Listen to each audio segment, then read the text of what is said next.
Hola, ¿qué tal? ¿Cómo le va? Qué gusto saludarle. Bienvenido, bienvenida a la información jurídica más importante, pero también y sin duda a la más relevante de México y de todo el mundo. Hoy que ya es mitad de semana, miércoles 3 de mayo del 2023. 3 del 23. Soy Óscar González y a nombre de todo este equipo de trabajo le damos la más cordial bienvenida y saludamos a mi compañera Nidia Díaz en la interpretación de lengua de señas mexicana. Comenzamos.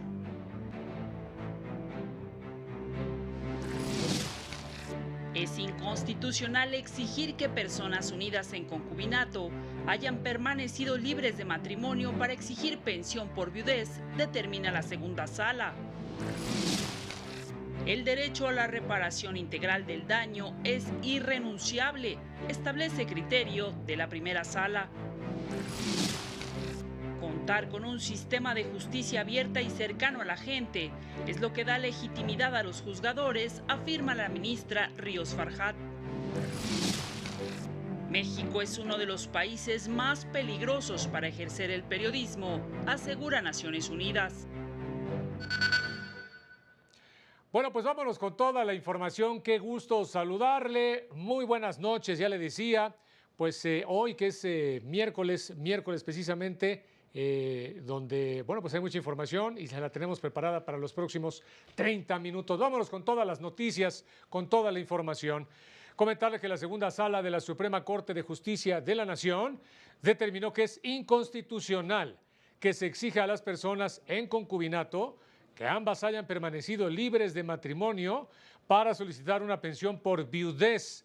Esto al resolver un amparo en revisión, donde la sala explicó que la existencia de un vínculo matrimonial no significa que deba retirarse la protección de quienes, sin conocer o incluso conociendo del vínculo matrimonial, decidan unirse para conformar una familia.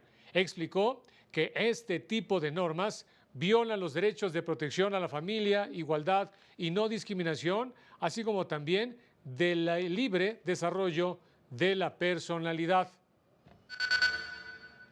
Comentarle también que la segunda sala resolvió un asunto en el que estableció, entre otras cosas, la manera en que deben notificarse las resoluciones administrativas. La segunda sala de la Corte determinó que la entrega de notificaciones por mensajero no es un medio apto para garantizar los derechos de acceso a la justicia y de audiencia. Al resolver un amparo en revisión, la sala interpretó que la Ley Federal de Procedimiento Administrativo viola el principio de legalidad y seguridad jurídica al establecer que las notificaciones, citatorios, emplazamientos, requerimientos, solicitud de informes o documentos y las resoluciones administrativas definitivas podrán realizarse mediante oficio entregado por mensajero. Explicó que el uso de la palabra mensajero no permite diferenciar si la referencia es a una empresa de mensajería o a una persona física que entrega la comunicación procesal. Detalla que la palabra no aclara qué características debe tener y la manera en que debe entregarse la comunicación para tener certeza de que fue recibida.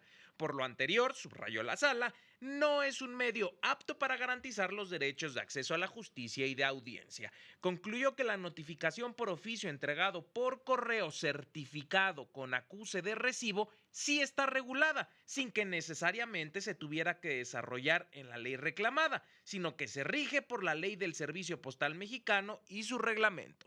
Para el canal del Poder Judicial de la Federación, Mario López Peña. Muchas gracias, Mario. En tanto, señalarle que la primera sala abandonó el criterio que estableció justamente en la jurisprudencia de rubro. Responsabilidad civil objetiva, por regla general, es improcedente si ya se cubrió la indemnización determinada en un proceso penal para reparar el daño. Criterio que ha sido sustituido por el que establece que el derecho a la reparación integral es irrenunciable, mismo que puede exigirse a través de la responsabilidad civil. Se trata de una figura de naturaleza resarcitoria para toda persona que ha sufrido un hecho ilícito y constituye además una acción autónoma de la reparación del daño derivada de un delito. La sala explicó que la sanción penal de reparar el daño causado por la omisión de un delito y la responsabilidad civil derivada de la obligación de no dañar a otros son acciones diversas e independientes, que aunque pudieran partir del mismo hecho ilícito, constituyen reclamos autónomos, precisamente con distintas disposiciones aplicables y estándares de prueba. En consecuencia, estas acciones pueden operar en conjunto hasta lograr la reparación integral para la parte agraviada. Ante integrantes de la Academia Mexicana de la Comunicación, la ministra Margarita Ríos Farjat abordó el tema de la justicia abierta. La ministra de la Suprema Corte, Ana Margarita Ríos Farjat, destacó la importancia de mantener una justicia abierta y transparente cercana a la gente. Es difícil lograr ese propósito si la sociedad no conoce las decisiones que se van tomando. Entonces, no solamente no se logra la justicia abierta, en ese sentido participativo, de que la gente opine, sino que además se pone en riesgo el Estado mismo de derecho, porque se pierde la legitimidad, la sociedad se siente no representada, la sociedad tiene que conocer lo que los jueces deciden y sin sesgo. Al reunirse con la Academia Mexicana de la Comunicación, dijo que los asuntos que resuelven los tribunales o la Suprema Corte no solo son de interés de las partes en litigio. Se necesita la ayuda, y lo digo como ciudadana, es decir, que se comunique lo que se resuelve, solo de comunicar como servicio. Se resolvió esto, aquello, para que la gente, la sociedad mexicana, sienta si la justicia que está recibiendo como sociedad es la correcta. Porque es falso que la justicia o los asuntos de los jueces solamente importen a las partes. La ministra Ríos Farjat destacó que la ciudadanía tiene la idea de que no vive en una sociedad justa porque no conoce y a veces no comprende las resoluciones jurídicas que se toman. Porque colman el anhelo que tenemos de una sociedad mejor, que tenemos de decir que vivimos en un entorno justo. Todos tenemos una sensación de justicia, reitero. ¿Se cumple o no con el cuerpo colegiado de jueces que existe? Pero para poder juzgarlo necesitamos conocerlo. Con información de Citlali Pérez para el canal del Poder Judicial de la Federación. Juzgadores se pronunciaron a favor de impulsar un sistema social de atención para las personas con discapacidad que incluya el acceso permanente a la atención médica. En México existen 29.3 millones de niñas, niños y adolescentes entre los 5 y 17 años, lo que representa el 23.4% de la población, mientras que 2.61 millones tienen alguna discapacidad, es decir, 6.8% de acuerdo con el último censo de población. Si bien es cierto que hay avances en materia civil, penal y familiar con ajustes razonables, la Ley General para la Inclusión de Personas con Discapacidad delega al sector salud la atención médica, pero la seguridad social no solo comprende rehabilitación y medicamentos, sino también dar seguimiento. Y desafortunadamente la ley del Seguro Social, la condición que pone para otorgar ese servicio de seguridad social, la condiciona al estatus de asegurado. Por lo tanto, en el momento en que papá o mamá dejan de ser trabajadores incorporados al IMSS, en ese momento cesa el derecho al Seguro Social. Especialistas coincidieron en que es necesario abandonar el modelo médico-asistencialista que considera a las personas con discapacidad como objetos que deben ser protegidos, prevaleciendo la discriminación y los prejuicios sociales que impiden atender a este sector de la población de acuerdo con sus condiciones y necesidades. El problema no está en las personas, justamente la discapacidad, y entonces el problema en donde tendríamos que poner la atención son en las barreras que establece la sociedad y que no contemplan la gran diversidad de personas que existen. Para el canal del Poder Judicial de la Federación, Lilian Moreno. Muchas gracias, Lilian. En su sesión de este miércoles, la Sala Superior del Tribunal Electoral resolvió asuntos relacionados con actos anticipados de campaña y modificaciones a la normatividad interna del PRI. El Tribunal Electoral del Poder Judicial de la Federación revocó la determinación de la Dirección Ejecutiva de Prerrogativas y Partidos Políticos del INE de no validar las modificaciones que el PRI realizó a sus reglamentos internos durante la pasada sesión extraordinaria del Consejo Político Nacional. Por mayoría de votos, las y los magistrados de la Sala Superior consideraron que dichas modificaciones no vulneraron los derechos de los afiliados y militancia de ese instituto político. La magistrada Yanine Otalora votó en contra del proyecto del magistrado Felipe Alfredo Fuentes Barrera al argumentar que no se cumplieron con los estatutos para llevar a cabo dichas modificaciones. Acorde con lo que voté y ya argumenté suficientemente en la sesión pasada, considero que no se cumplía con el requisito exigido por los propios estatutos para que pudiese sesionar el Consejo Político Nacional del Partido Revolucionario Institucional para proceder a modificaciones de los estatutos y en este caso a modificaciones a diversos reglamentos, que es justamente lo que estamos revisando en este asunto. Al final se revocó la determinación y se ordenó al INE reponer el procedimiento con el fin de emitir una nueva determinación. En otro asunto, la Sala Superior del Tribunal Electoral confirmó por mayoría de votos el acuerdo de la Unidad Técnica de lo Contencioso Electoral del INE, en el que desechó de plano la demanda presentada en contra del secretario de Gobernación, Adán Augusto López, por supuestos actos anticipados de precampaña y campaña por la distribución del periódico denominado A Gusto del Pueblo en el estado de Quintana Roo. Y como lo sostuve, me parece que la Unidad Técnica de lo Contencioso Electoral actuó de manera adecuada porque, insisto, me parece que ese solo título, más un contenido ahí noticioso, no nos puede llevar a que sea un elemento probatorio de tal suerte que se sancione la libertad de expresión de un medio determinado. En otro asunto, la Sala Superior ordenó a la Cámara de Diputados reincorporar como diputado federal suplente a Fabio Castellanos Polanco, quien había solicitado licencia para ocupar un cargo partidista en el estado de Jalisco. Para el canal del Poder Judicial de la Federación, Juan Carlos González. En sesión privada, la Sala Regional Toluca del Tribunal Electoral del Poder Judicial de la Federación acreditó el despido injustificado por parte del Instituto Nacional Electoral de una persona que se desempeñó como especialista de campo y posteriormente como responsable de un módulo de atención. Por ello, condenó al instituto a pagar al quejoso la indemnización legal, salarios caídos, prima de antigüedad, primas vacacionales, la inscripción retroactiva al ISSSTE y FOBISSSTE, así como los conceptos de apoyo para despensa y vales de fin de año, mas no así por concepto de vacaciones, aguinaldo, horas extras e inscripción y pago del FONAC.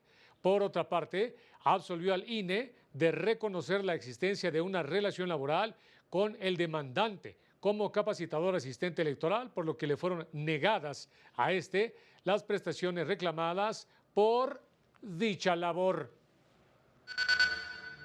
Vámonos rápidamente a una pausa que le digo es muy rápida y regresamos.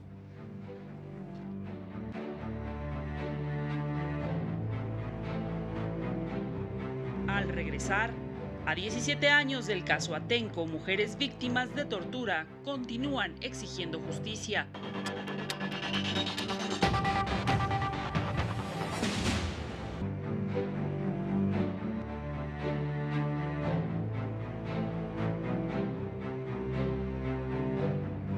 Vámonos con más información, ya estamos de regreso. Víctimas del caso Atenco denunciaron que el Poder Judicial del Estado de México no ha cumplido con la resolución de un tribunal federal que ordenó entregar el expediente con las investigaciones del caso a la Fiscalía General de la República.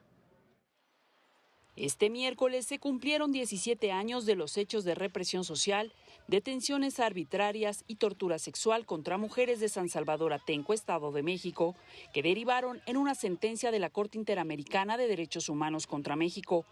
Organizaciones sociales y víctimas denunciaron que a más de 4 años de dicha resolución hay desacato, pues la Fiscalía General de Justicia de la entidad no ha entregado a la FGR la investigación tal como lo confirmó el segundo tribunal colegiado en materia penal del segundo circuito al resolver el amparo en revisión 245/2022. El pasado 6 de abril, la Fiscalía Estatal solicitó una prórroga de 20 días para dar cumplimiento a la sentencia debido a la complejidad del asunto y voluminosidad del expediente. El juzgado encargado de la ejecución otorgó 10 días para la entrega de la investigación sin que hasta la fecha se haya notificado a los sobrevivientes si esto se ha cumplido. La Fiscalía General de la República debe de investigar de manera integral los hechos de tortura sexual como lo ordenó la Corte Interamericana, en particular las responsabilidades en la cadena de mando durante la planificación e implementación del operativo del 3 y 4 de mayo de 2006 en San Salvador Atenco. Para el canal del Poder Judicial de la Federación, Marta Rodríguez. Muchas gracias, Marta. Oiga, fíjese que este miércoles es Día Mundial de la Libertad de Prensa y en este contexto se advierte sobre lo peligroso que sigue siendo ejercer el periodismo en México. Mire. México ocupa el lugar 128 del mundo con el mayor número de periodistas desaparecidos, lo que lo convierte en uno de los países más peligrosos para el ejercicio de esta profesión, con el 100% de impunidad en desapariciones y 98% en asesinatos, denunció Balbina Flores, representante de Reporteros Sin Fronteras, durante la ceremonia de premiación de la 5ª edición del Premio Bridge Valdés de Periodismo y Derechos Humanos 2023 y en el marco del Día Internacional de la Libertad de Prensa. Advirtió que la impunidad no desaparecerá por decreto. Mientras las órdenes de aprehensión sigan ahí sin ejecutarse, mientras los autores intelectuales sigan libres, mientras las condiciones de seguridad para ejercer el periodismo sigan siendo adversas y cada 14 horas se agreda a un periodista en México. El coordinador residente de la ONU en México, Peter Grogman, calificó de inconcebible al aumento de asesinatos de periodistas.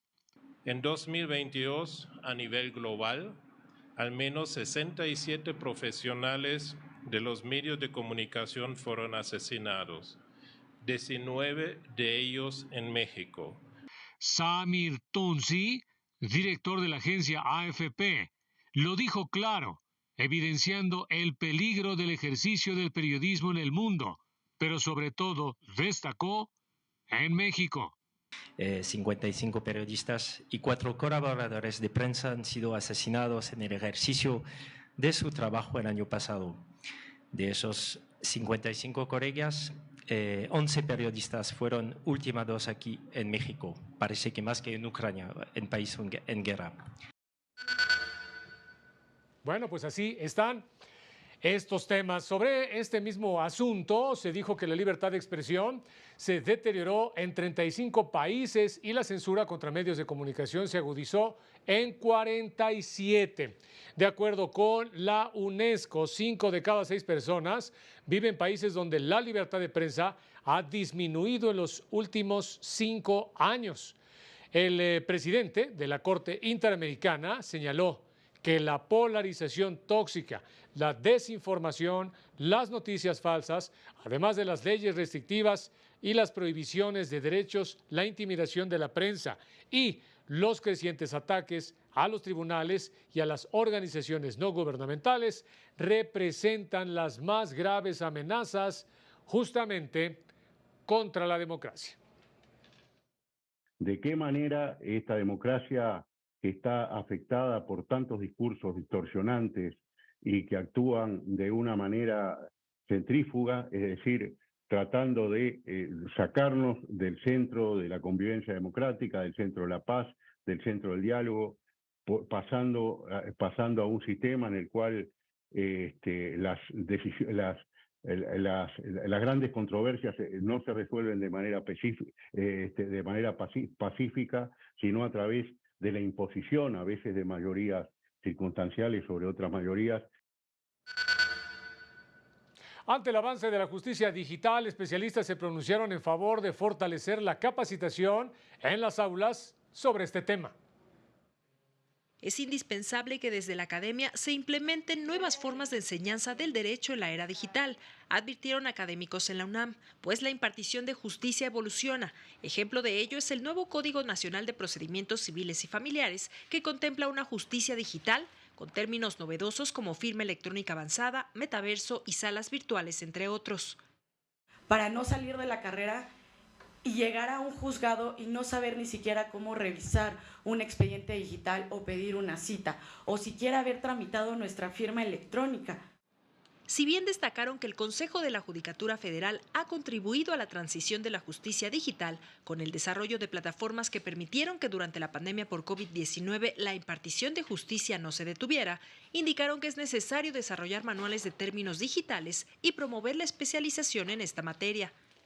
Los despachos que no tenían la firma electrónica, pues no pudieron continuar llevando los asuntos. Todo se digitalizó. Los despachos que no contaban con abogados que manejaban estas herramientas tecnológicas, pues también lamentablemente tuvieron serios fracasos. Resaltaron la importancia de que la sociedad transite también a la e-justicia, pues indicaron, se desconoce que al aceptar los términos y condiciones de cualquier aplicación de uso diario, estamos permitiendo que la forma de resolver conflictos que surjan sea de manera automatizada. Canal del Poder Judicial de la Federación, Lorena Sánchez Cabrera. Y fíjese que empresarios de la publicidad aseguran que con el inicio de las campañas de cara a los comicios de 2024 se podrían generar 7 toneladas de basura electoral. El negocio de la publicidad exterior en la Ciudad de México genera ganancias de 4.500 millones de pesos al año. Para regular el uso de los espacios publicitarios en la capital del país, en junio de 2022 fue publicada la nueva Ley de Publicidad Exterior.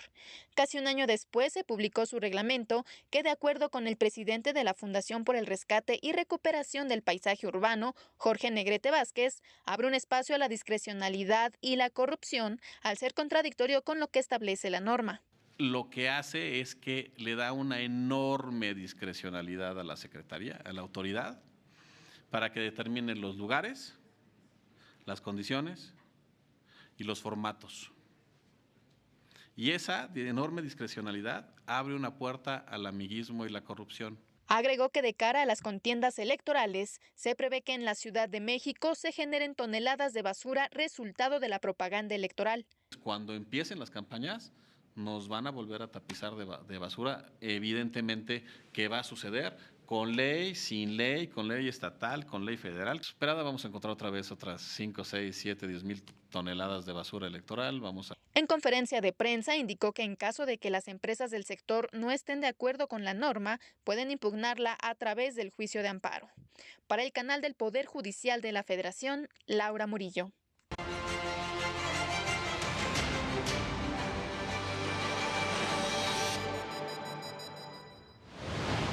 La Barra Mexicana Colegio de Abogados reiteró su preocupación y condenó los constantes actos de intimidación en contra de los ministros de la Suprema Corte, lo que atenta contra la independencia judicial y la división de poderes. La Sala Superior del Tribunal Federal de Justicia Administrativa resolvió que fue correcto el rechazo de las deducciones presentadas por una empresa, por lo que confirmó el adeudo fiscal correspondiente al ejercicio de 2013 por un monto de casi 1.634 millones de pesos. El PRI en el Estado de México propuso modificar el Código Civil con el fin de que los padres acusados del delito de feminicidio pierdan la patria potestad, medida con la que se pretende proteger a niñas, niños y adolescentes.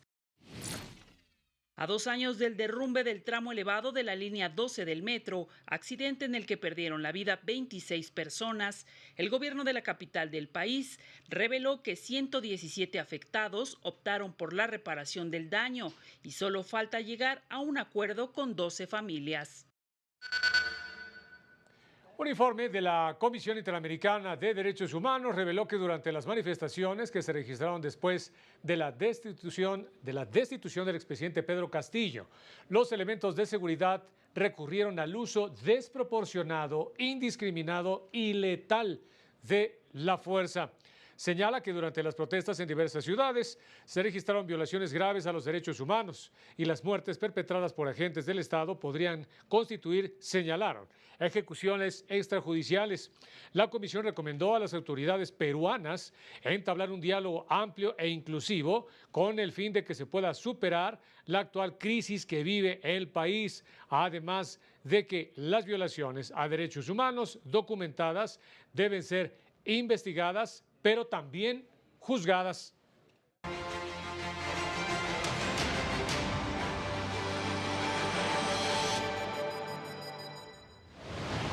La ONU otorgó su principal premio de la libertad de prensa a 2 periodistas iraníes encarceladas por exponer la muerte de Mahsa Amini tras su detención el pasado septiembre por llevar el hijab demasiado suelto, y a un periodista y activista más destacado de Irán.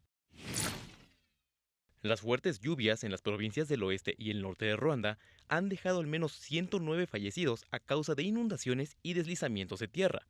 La agencia meteorológica del país advirtió que habrá altas precipitaciones a lo largo del mes y más humedad durante los primeros 10 días. La Comisión Europea propuso que los delitos de malversación de fondos en toda la Unión Europea sean castigados con una pena mínima de 5 años de prisión. Se busca reformar el actual castigo, que va de 1 a 4 años de cárcel.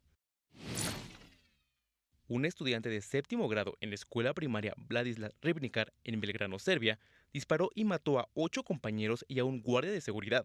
Se le hallaron bocetos de las aulas, una lista de alumnos, 2 armas y 4 cócteles Molotov. Al tener 13 años, no puede enfrentar cargos penales. Para el canal del Poder Judicial de la Federación, Héctor García Mejía. En más información, durante un conversatorio, los participantes aseguraron que la política de austeridad de la presente administración ha puesto en riesgo la subsistencia de instituciones encargadas de fomentar la cultura. Las instituciones culturales han sido privadas de recursos y su operación se ha visto debilitada. De acuerdo con especialistas, con el decreto que ordenó una disminución del 75% a los gastos operativos de las dependencias gubernamentales, fue afectado un sector precarizado. La carga ideológica y la política de austeridad de la 4T han llevado al desmantelamiento con hacha y sin matices de instituciones culturales que, siendo perfectibles, a México le llevó décadas construir. Al participar en un diálogo virtual transmitido por el Centro Cultural Tlatelolco en coordinación con la Cátedra Inés Amor, lamentaron que la presente administración no ha realizado esfuerzos por defender al aparato artístico y cultural del país. Me parece que la historia del desastre está relacionada con la naturaleza del Estado mexicano, cuya saga va más allá de la esperpéntica coyuntura gubernamental en que estamos inmersos. En ese trayecto encuentro lo que pueden ser algunas razones inherentes al debilitamiento, confinamiento o desmontaje del Estado cultural mexicano. Esto requiere inevitablemente una acción política de fondo y articulada. La sola reflexión teórica, la sola denuncia, la sola difusión difícilmente va a contribuir. En la reflexión en torno al tema, realizaron una crítica al gobierno y consideraron necesario romper de manera paulatina con la concepción aislada de lo que es la cultura. Para el canal del Poder Judicial de la Federación, Laura Murillo.